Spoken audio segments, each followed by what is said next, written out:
The Imitation Nation podcast covers all things counterfeit, hosted by Shabbir and Safdar of the Partnership for Safe Medicines and Sven Bergman of Venture Global. All statements are their own and not the opinions of their employers. Well, welcome back to another Imitation Nation podcast, Sven. How do you feel to be back? It is good to be back. It's good to see you. How are things in San Francisco? Everything is good here, actually. I don't really have a lot to complain about. Everybody's well.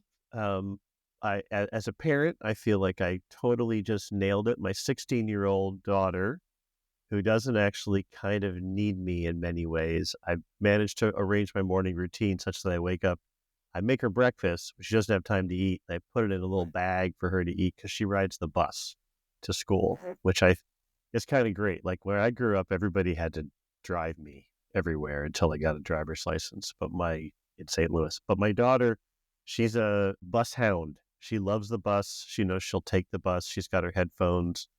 She'll drag her cello back and forth on the bus, tuned from school and from lessons. Yeah. And so I managed to get breakfast in her pocket on the way out the door.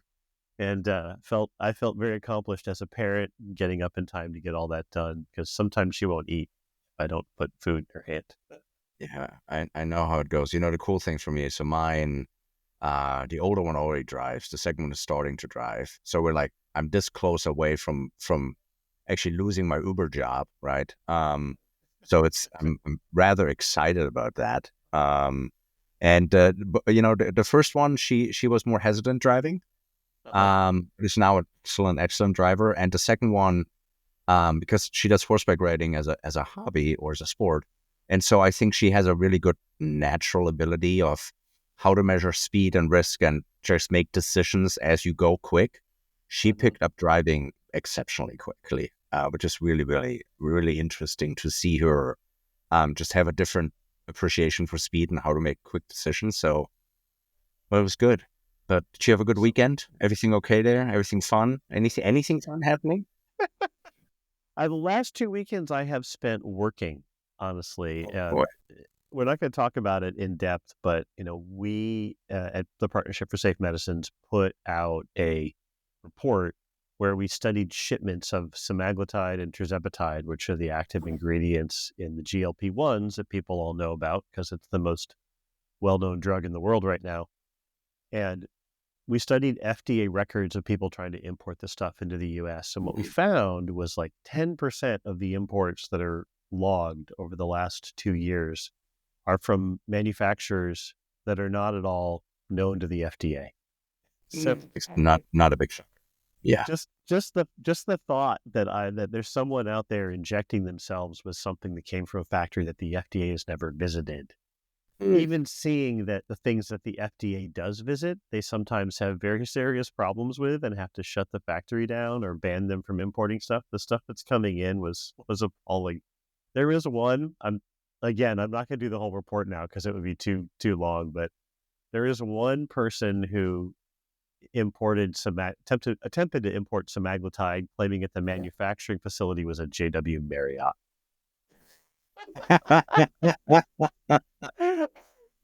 Well, I was saying, that is a hell of a business center they got in British Columbia at that Marriott. Maybe they had some extra space in the basement they were using. I don't know. It doesn't sound legit, but that's very funny. Dear God. So I will be glad to have a weekend off upcoming, I think, unless news breaks again. Yeah. Oh man, crazy. See, for me, my weekend I enjoyed quite a bit. We actually had a bit downtime, which was great. I came back from presenting to the Wisconsin narcotics officers, a good bunch of folks, and then I had both nights. We had like adult nights, and we were able to have dinner with good friends. And the first night was all professors from Ohio State University. It's like a group of friends and circles we have. And I love being in a room where everybody has like an IQ that's like 100 points higher than me, right? And everybody that rolls in is like 5 PhDs. Yeah. And I love being like the dumbest person in the room and just hearing their conversations and just really smart, well thought out, sophisticated, just really good thinkers. Was such balm for my soul to kind of listen to that. And then the same next day, we had very, very good friends of ours as well, and had fantastic dinner. Actually, a new restaurant in Columbus, which almost felt like a New York style steakhouse. It was very, very good. So I rejuvenated a bit over the weekend, which was nice. That's awesome. Well, uh, I hope you didn't have any counterfeit wine, because we've I heard about didn't. counterfeit wine. We've heard about counterfeit cigars. I've actually seen counterfeit cigars, and I'm hinting about the story that I want to bring up this week, which is that there's a dispute around counterfeit coffee, and Yeah. I'm not even sure if it's technically counterfeit. I mean, do you ever get a package and you think, you buy something at the store and you think that it's like orange juice, but it says it's just flavored water or something, and you're like, Right. I feel Or it's cheated. Parmesan cheese and it's basically wood shavings. Yes. Yes. 100%. And you look I on the guess label, known brands that- yeah. and, Yeah. and it's illegal because they said cheese flavored wood shavings on it. So Right. I think it's called cheese product that makes it like not cheese. Yeah. Yeah. yeah. Well, so Reuters just did a story about a vendor that is selling a product with Brazil in the name, but it doesn't actually have any Brazilian coffee. And of course, the Brazilian coffee industry works very hard. Their coffee, in fact, costs more than other coffee from other countries, except maybe Colombia, I suppose. And Mhm. they're claiming that this is a counterfeit. And the package that they're specifically complaining about has Brazil in the name, but if you look in the small print, it says artificial coffee flavor. And I will say the moment at which I spit out my coffee as I was reading the story was when the CEO of the company selling it said, and I quote, "We never said it was coffee." Wow. Wow. We never said coffee, you know? It it costs about a third of the price of Brazilian coffee, and the CEO said that they were making it to meet the demands of consumers who are suffering from high coffee prices from Brazil. Yeah. Sufferers, by the way, is doing a lot of work there that may or may not be valid. Yeah. So I promised you I would reach out. So I have a good friend who actually runs a very large coffee grower, distributor, etc. in Germany, right? And I called him up and I said, "Hey, listen, I got this article about, kind of fake or counterfeit coffee. Is that really a thing, right?" And his reaction was like, in German was like, "So ein Schmarrn." He's like, "Complete bullshit." And then I gave him the article and he looked and he's like, "Oh yeah." He's like, "That exists where it's not counterfeit coffee, like that's not it, but yeah, people will put filler in." And he said, the fillers, especially with coffee prices escalating as much as they have and continue to, we're like at a 2-year high on coffee prices. He said yes, folks will do exactly that and kind of in fine print and say that. Plus, the other thing he actually told me, and I found that really interesting, which fits our podcast that focuses on what folks do with crime. He said what's really up is theft. So once the growers pick the beans, have the beans ready, have them roasted, have them ready to be transported somewhere, a bean is a bean, right? But a truck full of beans is a very valuable thing. And Mm. so people literally hijack trucks, hijack containers, and they are being very mindful and watching of people potentially doing that, because once you have the coffee, you can track and trace it, so to speak. Um, and then you sell it as your own coffee to actually an actual roaster and distributor. And he said he's working on ways to make sure that he doesn't get infiltrated with stolen coffee that was taken by somebody and being resold. So, and if you think about how expensive coffee is now, it can be quite valuable if you hijack a truck full of beans. So, Yeah. it's very interesting. I think about this, and I don't think that I would call this a counterfeit. I call this a marketing dispute. Who gets to call your coffee Brazilian coffee? Is it even coffee? Right, But I mean, right. I remember when I first met a man back when I lived in DC who whose job as after he retired from the State Department was helping different countries, especially and industries, work through the WTO to protect their globally known Yeah. products. So Mm-hmm. Of Parma ham, the course. the Parma ham industry was his client, and Parma ham has to come from Parma for it to be Parma ham, the same way that champagne has to come from that region in France.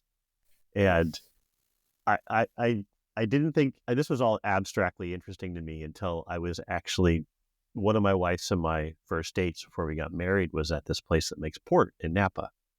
And Mm-hmm. they told me, we're not allowed to call it port anymore because That's port right. has to come from Portugal. And we got sued at the World Trade Organization because we don't qualify. And so I don't know what they call it now. I still call it port myself, and it's delicious and it's locally made. So I'm happy to support them. I'm happy to support them. So Yeah, man. Sven, what is a story that you saw this week that you wanted to bring up? And by the way, the WTO trademark, yeah, I was knee deep into that in 2010 for a bunch of folks. We were part of the EU trade negotiations that was dealing exactly with that and Mm-hmm. what all can be. Yeah, there's a ton of folks that have a very vested interest in making sure that Parmesan only comes from Parma. And there's a very, very, very vested interest for everybody to do this. Anyways, so story for me, really interesting. I'm going to take it a different spin, but so we found an interesting case. It was investigated by Homeland Security Investigation, so HSI. It was prosecuted by the U.S. Attorney's Office out of the Southern District of Illinois in East St. Louis, Illinois. And they had investigated a woman who now pled guilty to selling counterfeit designer goods and cosmetics. Um, and the woman, after 2 years investigating her, prosecuting her, pleaded guilty to trafficking in counterfeit goods, which she sold across various social media platforms, especially Facebook groups. And so that's kind of what I want to focus on. Two things here. One of them is not the run-of-the-mill counterfeits, because there was all kinds of brands in there. So there was well-known trademarks like Victoria's Secret, Kate Spade, Under Armour, Nike. But there was also really high-end and well-known cosmetics like Estee Lauder, L'Oreal, Christian Dior perfumes. That was all in there. And when you talk about counterfeit goods, that's obviously there's always a harm. There's always a downstream to what it is. But when you talk about cosmetics, right, things that you put on your skin, or Yeah. potentially like a lipstick, what's very close towards ingesting, there can be real harm there. And folks have had all kinds of negative reactions to this. And actually, the AUSA who prosecuted the case said it correctly: fake cosmetics pose significant health risks for consumers and harm unsuspecting shoppers who believe they're getting the real product. And the other thing that is also interesting for us here is, when we did our trends thing at the beginning of the year, we said, hey, social media platforms sales of counterfeit goods will likely increase. And this is a good example. While this happened already earlier, but I think that's exactly the kind of thing that will happen. She did the majority of her sales on Facebook groups, right? So she jumped into a Facebook group where folks are talking about, cosmetics or beauty or whatever. And she's like, oh my God, I have this great product for sale. And that's how she made the majority of her sales. And it's really fascinating when you think about the counterfeit trade and how people sell it now. It's not necessarily street corner anymore. And people can really get hurt. So her sentencing is coming up in July, and she is facing up to 10 years in prison and a fine of $2 million. So nice. I think that there's some drug counterfeiters that probably didn't have not gotten 10 years for selling counterfeit versions of regulated Right. medical products. And she probably won't be getting 10 years, but that's the maximum penalty there. So we'll see where the AUSA goes. But counterfeit cosmetics can be really, really bad. Like there've been plenty of reports of what happened on these things. I've always watched, right? So because of my professional and personal interest in counterfeit medicines, I Mm-hmm. have always been fascinated by people selling them on social media. Uh, it's there's that it's not legal, right? It's not legal, at least in America, to be selling products online, and of course, the entire supply chain of who is allowed to dispense medical products, at least prescription medicines, is highly regulated. It involves Close distribution pharmacy chain. establishments registered with the state and pharmacists registered with the state. I mean, there's a good reason for all that. Sure is. I've always wished that there was more regulation of who could sell things online. Like you can only sell in a marketplace, et cetera, et cetera. But I think that would probably kill the Tupperware industry, right? Which is all personal, person to person sales from individuals. Yeah, no, it absolutely can. For me, it just brought it kind of back to, what we always talk about, for all these brands, and I know they do it, but make sure you have really good consumer education on what people should be looking for your actual genuine product, right? Mm-hmm. Make sure I'm a big fan of good authentication features. And by good, I don't mean your, run of the mill hologram or whatever, or holographic thing or a sticker that can be faked. I'm talking about something that's a covert, so not directly visible, but like a tag end or a certain code that you can type into a website that authenticates it. Something smart that on a high end gives consumer the assurance that this is the real thing. And then, as the case with HSI shows, train your law enforcement, make sure they know your brand, know what to look for, know how to authenticate, get good relationships with USA offices so they actually want to prosecute that. Explain to a USA office why there's real harm, from products being counterfeited. And the more you can show them that there's real harm, you'll get results. So, and then the last thing is you always say for consumers, right? If the price is too good, it's probably too good. It's probably fake. If the perfume is supposed to cost $300 and somebody says, "Ooh, I had an extra supply for $50 a bottle," it's probably not the real thing. Right? It just keeps coming down to this. But, I know. online is not the only thing that's happening. You, I think, have been finding a massive case somewhere, right? Where it's like good old street sale kind of situation. Yeah. Well, you mentioned it's not a street vendor, and all I could think of was actually that's what I want to talk about next is Oh yeah, street I actually got vendors. one. You're like, So hold my beer. there's everybody who's been within 100 miles of New York, and I lived in Brooklyn for 5 years, so this is all part of being a local, knows that Chinatown, Canal Street, Mott Street is full of street vendors who have fake products, mostly fake luxury handbags, but you'll find fake sneakers, fake sunglasses, fake Apple products, right? Everybody remembers the story of the entire fake Apple store in China. Well, the products, someone had to make the products first before it was worth it to make a fake Apple store. Yeah. Uh, all of that stuff can be found in Chinatown with guys that just walk around with a folding table and a chair and a couple of cardboard boxes full of goods. And sometimes they just use a blanket and they set the products down on a blanket. And the idea that you're getting a $15,000 Birkin bag that's sitting on a blanket on Canal Street in New York is hilarious if you think about it. Like, I think most folks know that these things are fake. Like same as you, I lived in New York. You walk by them and, it's not Gucci, it's like Gatsby. There's slight misspellings and all kinds of stuff. So sometimes. right. So NYPD, I guess, was like, okay, we're annoyed by this. We're going to clean this up. And they managed to, I presume by busting street vendors first, they managed to find their way to one of the supply warehouses and managed to raid it. I don't remember if they actually got anyone arrested, but they said it was a 3-room apartment, right? So it was a residential apartment being used for crime.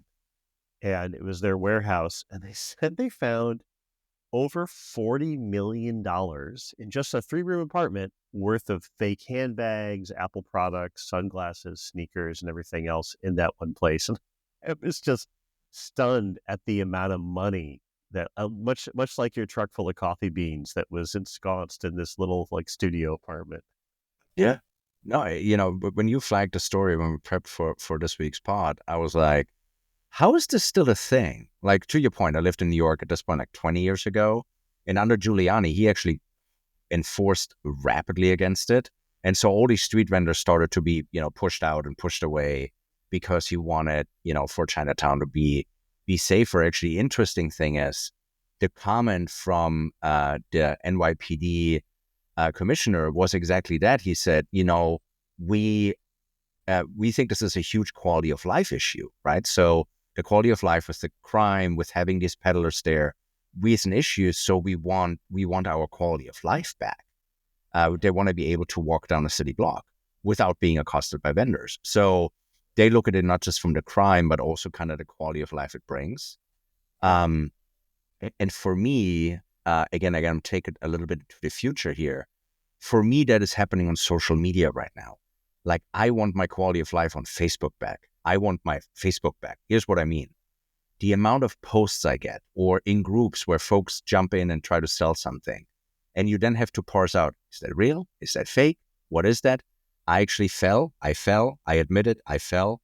I'm in a Indiana University alumni group, and somebody that posed to be a graduate friend of ours, they hacked their account. She then jumped on like, oh my God, I'm organizing our alumni get together to do this. I'm going to sell some merch to make sure we have a great party, blah, blah, blah. Was selling sweaters and hoods and all of that, all Indiana University gear. And I was like, yeah, I'm in, love the university. And so I bought all this stuff, right? Wait, did it And then actually arrive? it arrived. It was the worst quality of material I've ever seen. So talk about stuff I probably shouldn't put on my body. And then I contacted my friend and I'm like, hey, listen, why did you sell such crappy goods? And she's like, that wasn't me.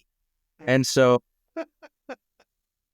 and to your point, like I'm working the space and I still got duped by this because they hacked a friend's account and made it look legitimate enough. And so That's a deep fraud. That's a super yeah. deep fraud.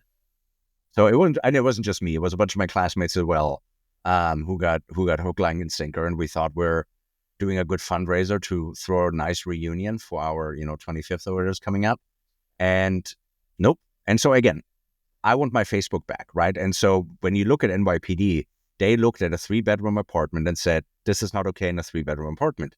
The same on Facebook, the same on Instagram, the same on Snapchat, the same on platforms that sell stuff.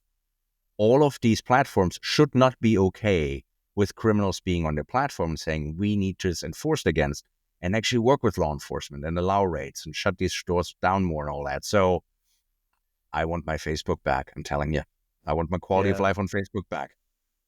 Well, we could have a longer discussion about Section 230 immunity for online platforms that prevents them from caring about crime happening on their platform. But that is, as you know, not a well-settled debate.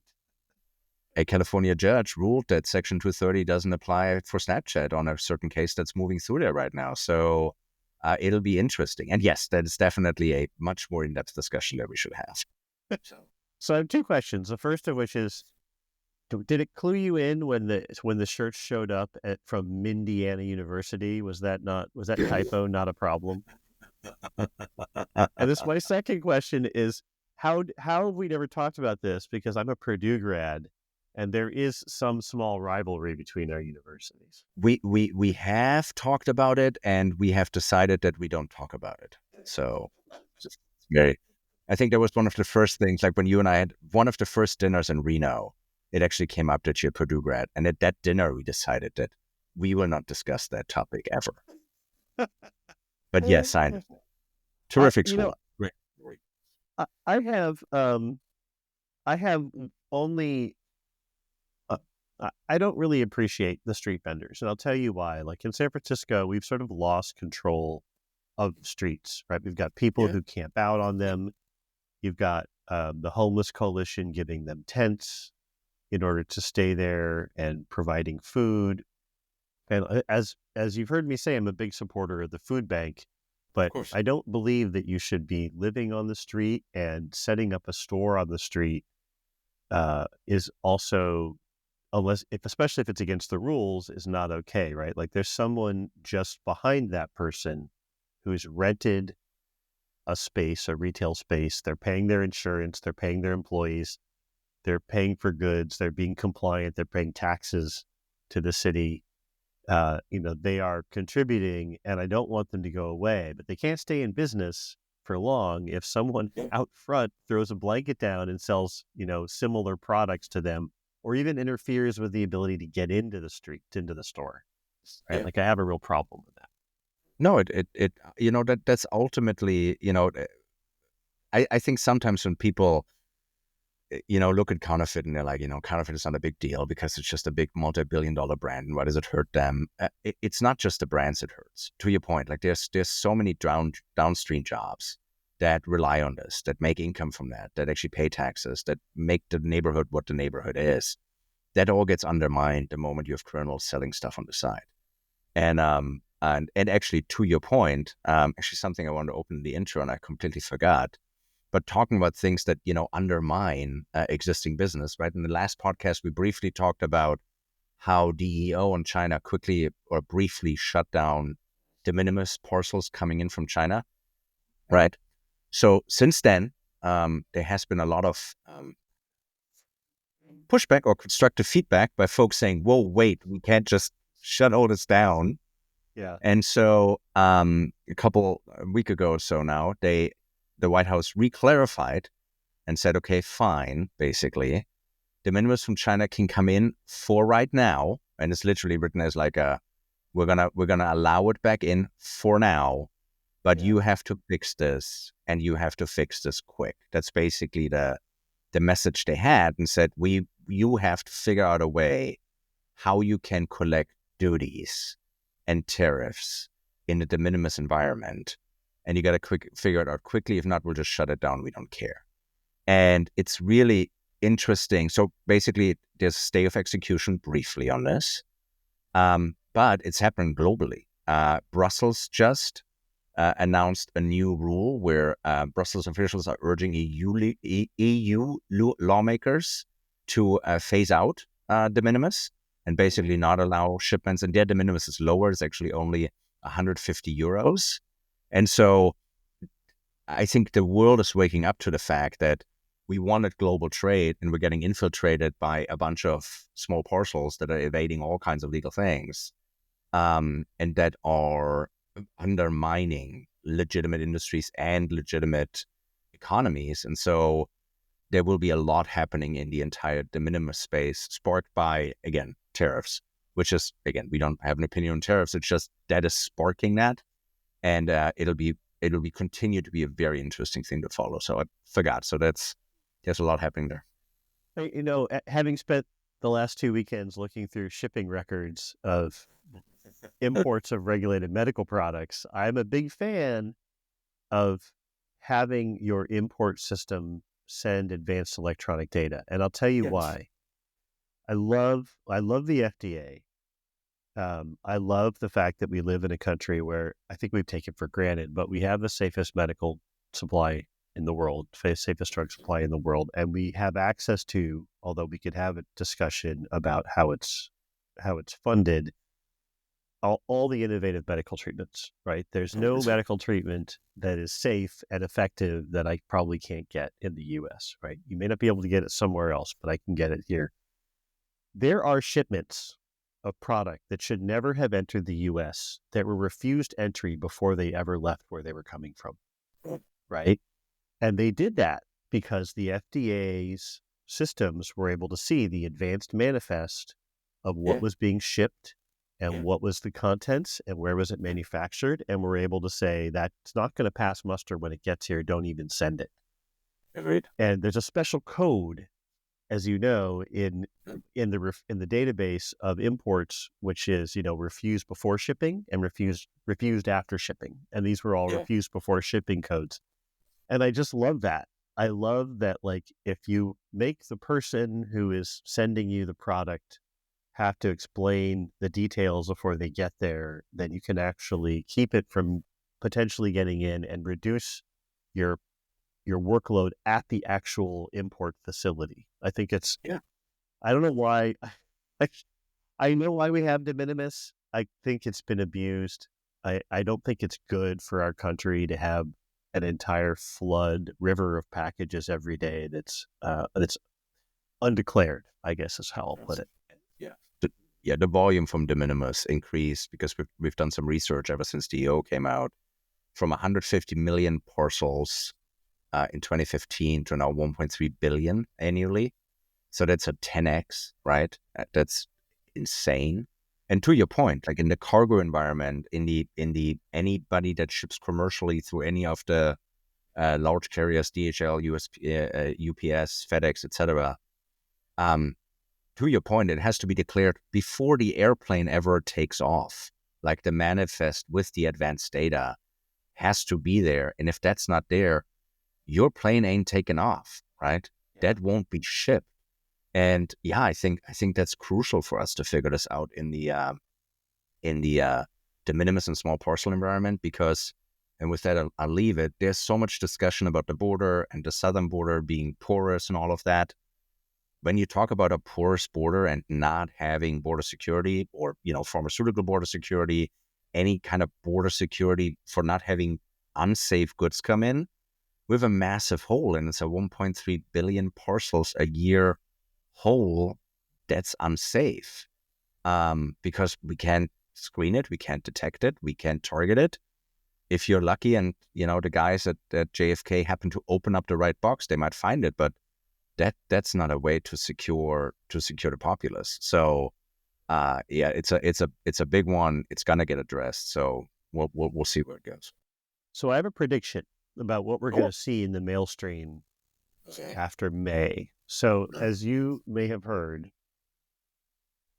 the FDA declared that semaglutide, which is the active ingredient in Ozempic, is no longer in shortage. And they gave the compounding pharmacies until April or May, depending on which regulatory structure they follow, if they're state board of pharmacy or FDA regulated facilities, that much time to off-ramp, right? So patients now have 2 months, 3 months in which to work with their doctors, work with their insurance company to try and move to a branded product. Because the compounders can't make copycats of Ozempic anymore, or they won't be able to after April. I think we're going to see a flood of fake Ozempic. Like, we're already getting a lot of it. I think it's going to take an uptick